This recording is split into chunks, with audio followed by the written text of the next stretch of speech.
I just wanted to start off by saying a few remarks. I'd like to welcome you to your new role as Minister with responsibility for the community and voluntary sector. I want to wish you well. On behalf of the people in this room, members of the Wheel, and the Board of the Wheel, we really mean that sincerely. We look forward to engaging with you in places like this, and in meetings, and in policy consultations and discussion over the next few years as you develop into your role and take control of this brief that you have, which is certainly very complex, and we do wish you well.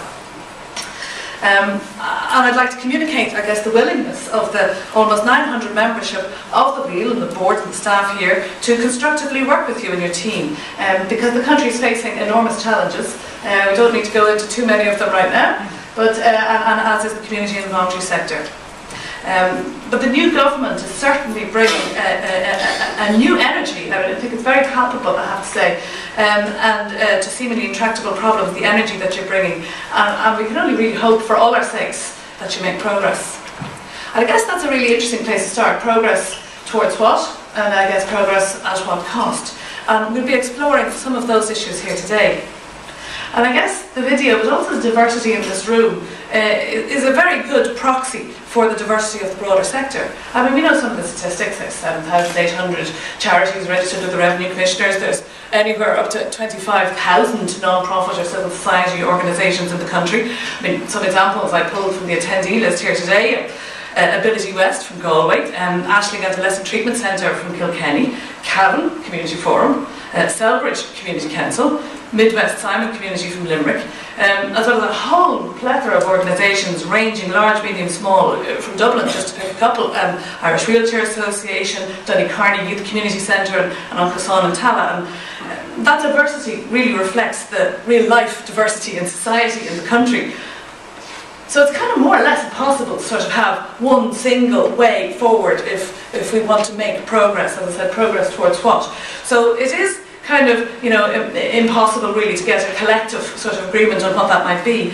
But there are several things that we can say with relative assurance that are common and mark and distinguish the community and voluntary, charity, social enterprises, whatever way you like to call our organisations. It makes us distinct, and it marks us as having something very important to contribute. Firstly, we exist for the public benefit. In the case of charities, by definition, that is what we must do. We are governed by volunteers and collectively engage and mobilise and benefit from a veritable army of volunteers and in-kind support. We change lives for the better. And we invest all that our organisations have at our disposal to achieve this. We touch every household in Ireland. And indeed, it's not a very small point to mention, but we provide employment for 70,000 approximately people, with the capacity to provide employment for thousands more. Now, if this were a description of the characteristics of an organisation, wouldn't any government be dying to engage with it as a strategic priority to see how this massive resource can help address Ireland's problems? But of course it's not as easy as that. Another characteristic that we all share is that we're all independent, self-governing. People don't just set up these groups, clubs, associations, charities according to some grand plan. No one gets up in the morning and says, oh, I think I'm going to start a charity today, just for the heck of it. The truth is that there's a deep well of humanity lying behind the complex, diverse, maddeningly chaotic, wonderfully compassionate, endlessly creative, and sometimes divided thing that we call the community and voluntary sector. It's as unstoppable almost as it is uncontrollable.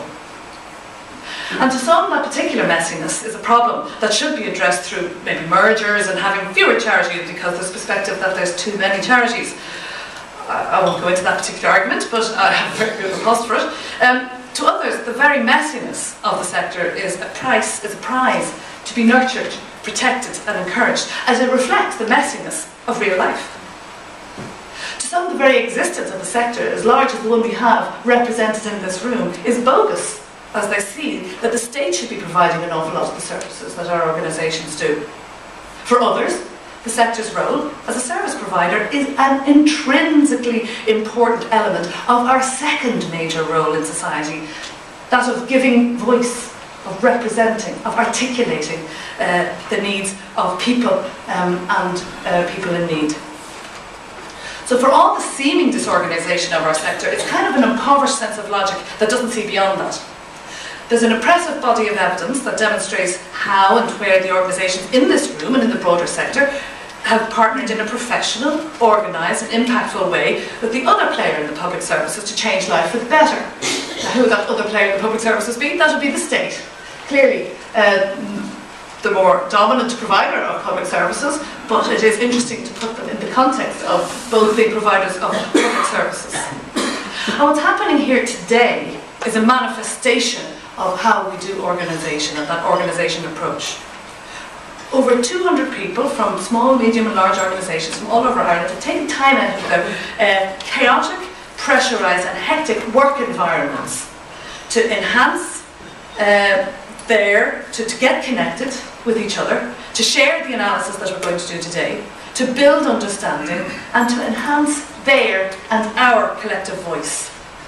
This is the way we do cohesion in our sector. Not through instructions from others that such and such a thing must happen, but because people are wise enough and free enough to choose it of their own accord and on their own terms. And I guess the really important request, Minister, that I would have to you as you start your brief is that you be imaginative, supportive, facilitative of this thing called the community and voluntary sector, for which you're now the lead policy maker and decision maker. The country has much to gain from this massive resource, but it's important that we go beyond the usual platitudes about how worthy it is maybe to work in the sector or to volunteer in the sector, or how lost the country would be without us. But what does going beyond the usual platitudes maybe mean? I'd just like to suggest some that has a range of elements that you might consider, and that we might consider collectively today. It means resolving to take our sector seriously as partners as opposed to subcontractors. And this in turn has a whole range of knock-on consequences for the relationship between the sector and the state.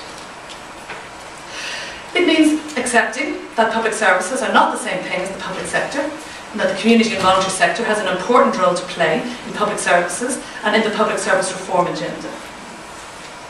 It means acknowledging that the giving voice or representative or advocacy work that we do is just as important as the service provision work, and that both are aspects of who we are and are intrinsically linked, so you can't have one without the other.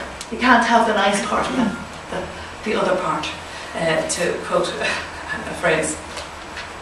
Accepting, it means also that accepting everyone has more to gain if there's a plan in place to support our sector effectively, regulate it sensitively, and listen to it in a structured and proactive way. In other words, a vision and strategy for the development of the community and voluntary sector. Now, of course we in our sector are by no means perfect, far from it, but we do know that we can and do change people's lives for the better. We've been doing it for years, decades, centuries.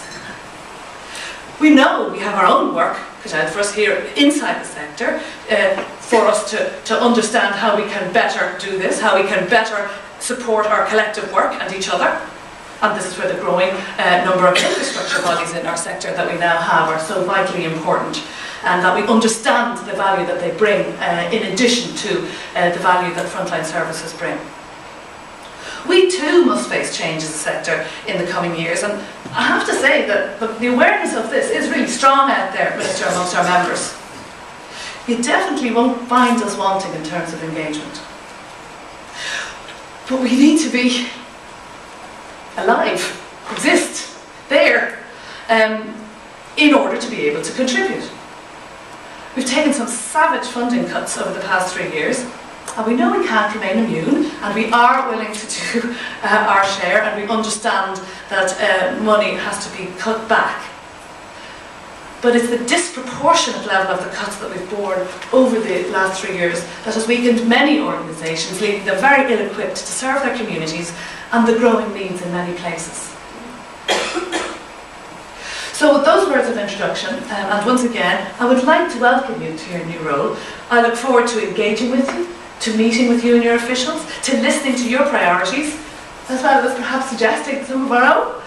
And with these words, I'd like to welcome you to the podium to make your